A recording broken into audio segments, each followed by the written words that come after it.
Alright, I've run out of patience. Well, everyone, this is Nate Ray. Blah, blah, blah. I just got back from seeing Civil War 3 times now. And after digesting it, I have finally decided to make a review. It's about time, motherfucker. Another thing I can say is, damn, my dick is tired. Because all the nerdgasming just everywhere. Oh yeah, oh Movie is a nerd's dream if you love Marvel. Everything about it is perfect almost. Almost. Like I said, there's very little that I complain about. And some of the stuff I can understand, some of the things they changed in it, but Really? one of the things I disliked about the movie was, well, I don't know if this goes into spoilers too much, but to say the Zemo character, because most people know that there's a character named Zemo in it, and most fans know who the fuck Zemo is. Well, say he's not like the comic book at all. Disappointing. Zemo is disappointing. I mean, this is what he looks like compared to the comic book one. I mean, come on! And comic bear Zemo, he's just so badass. He's pretty much Captain America's Joker besides Red Skull. He's his main rival. Him and Red Skull are his like 2 best villains. And that's the only down thing about this movie is I really wished they used Zemo better.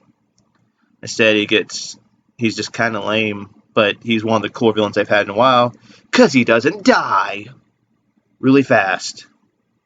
Speaking of dying really fast, poor Crossbones. I'm not going to say he dies, I'm not going to say he lives, because in Marvel movies you never fucking know, really. Although it's pretty obvious with Von Strucker, I think. But in Age of Ultron.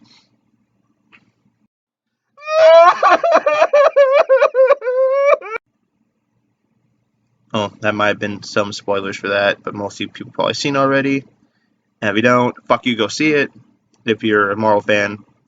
But it's well known that most of the villains in Marvel movies either end up being kind of lame, or die, or not the way they should be. Which I don't understand why. I mean, they got so many good villains. I just hope they put Norman Osborn in Spider-Man movie that's been coming out, Spider-Man Homecoming, that he is not lame at all. I want him to slowly build Norman Osborn up. Well, anyway, let's get back to this movie, Civil War.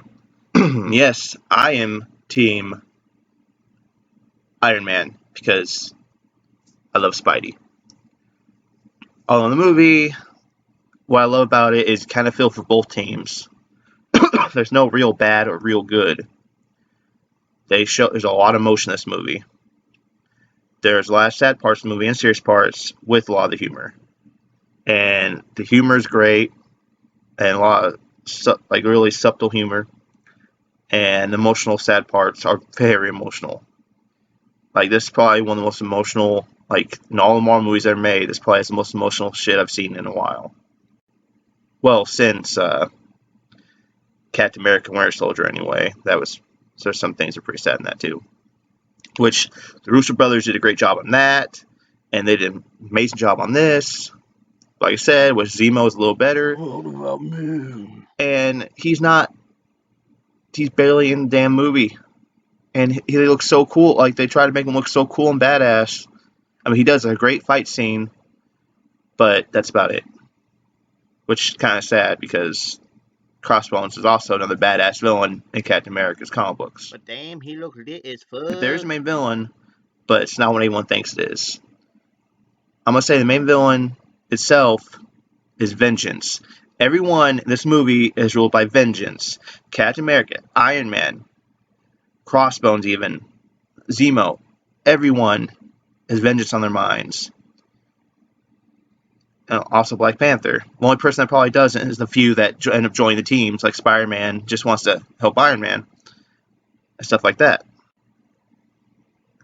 Let's just say, like when I was watching the movie, some parts I was like,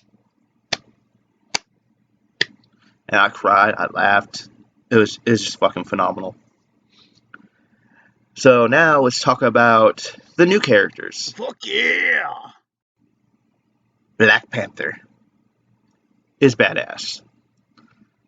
Him and Spider-Man are like my two new favorite characters, and probably the standouts of this movie.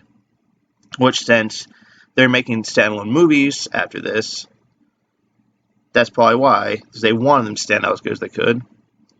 But Black Panther is just badass in this. He don't fuck with anyone. He's sort of on Iron Man's side, but again, only because he's fueled by vengeance. I'm not going to tell you why,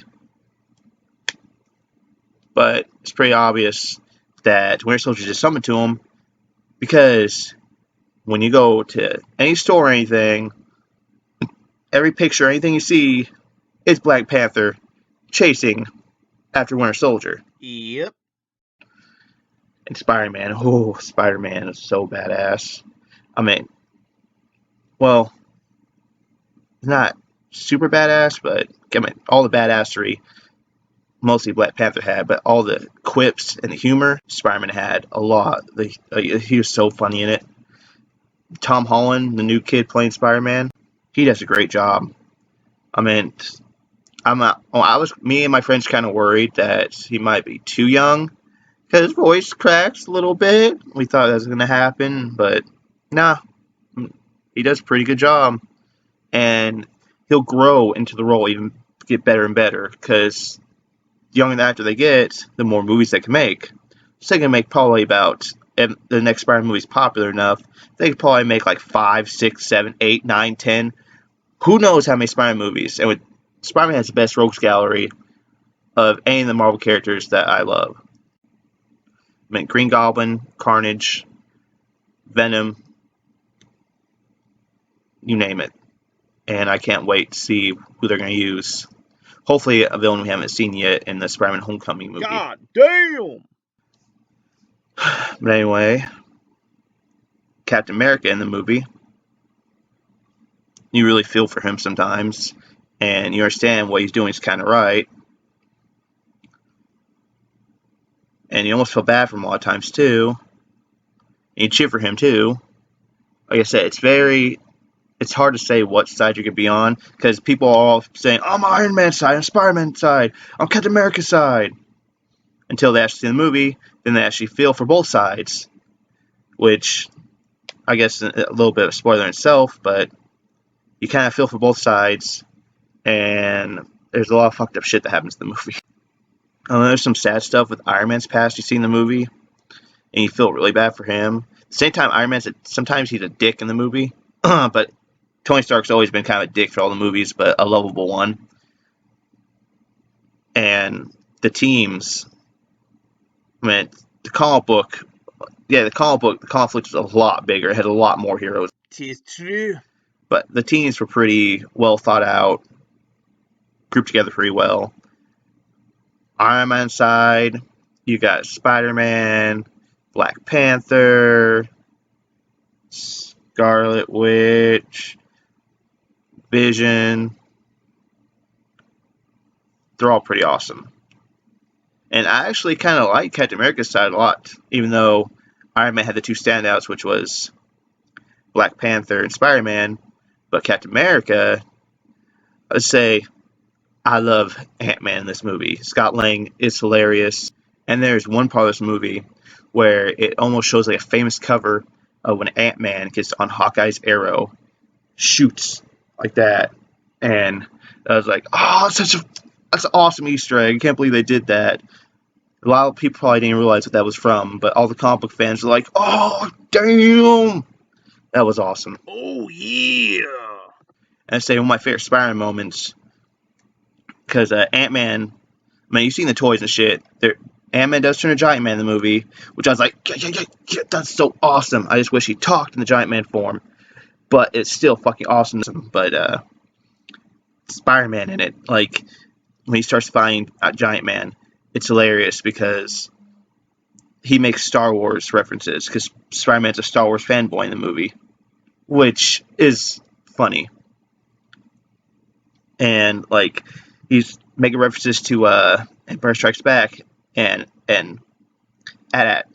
Like, I call them AT-ATs. Or, yeah, they're AT-ATs. You know, the giant walking thingies. you know. Anyway, Spider-Man talks about wanting to web up his legs so he could fall like that in the movie, and it's hilarious. And back to Spider-Man again. They don't show his origin, which they said they won't because he's been Spider-Man for 6 months now, and they don't need to talk about it. They reference it a little bit. Thank God they don't talk about it because that's one of the best scenes about the movie. One of the best scenes in the movie is setting up Spider-Man's movie, which just pretty much shows his aunt, who they picked is kind of younger, and everyone's like, "Oh, she's so hot," blah blah. Like, she's old enough to play his aunt. She looks like she's in her 40s. It's all right. And they'll both grow older and stuff, I'm sure. Hello, nurse. But she does her all right job. Although Tony Stark seemed like he was kind of flirting with her a little bit, which was kind of weird. But him and Spider-Man talk and Tom Holland does a great job as Peter Parker, and they end up exchanging words and stuff, and Iron Man gets to want to help him. Spider-Man gets Spider-Man to want to help Iron Man join his team, and they talk about a YouTube video. Yeah, Spider-Man apparently does YouTube in the movies, and I find that really funny as a YouTuber, and it shows him on YouTube in his makeshift costume, swinging and helping someone. And I find that really funny. Jamona. And the conflict in the movie, like I said, there's some really emotional parts. You feel for both sides. But the ending, I liked it a lot. It was better than Age of Ultron. The ending was better than Age of Ultron's ending. So I say, I can't wait for the next Marvel movies to come out. I can't wait for Doctor Strange. Especially can't wait for Spider-Man. Now say this movie is fucking awesome. There's very, very little things I complain about in it. Very little. And hopefully they're building Zemo as a better villain. I'm not going to spoil it, but he is alive. So hopefully you'll see him in more sequels. Hope you guys like this review. It's Nate Rage, and I am out. See ya.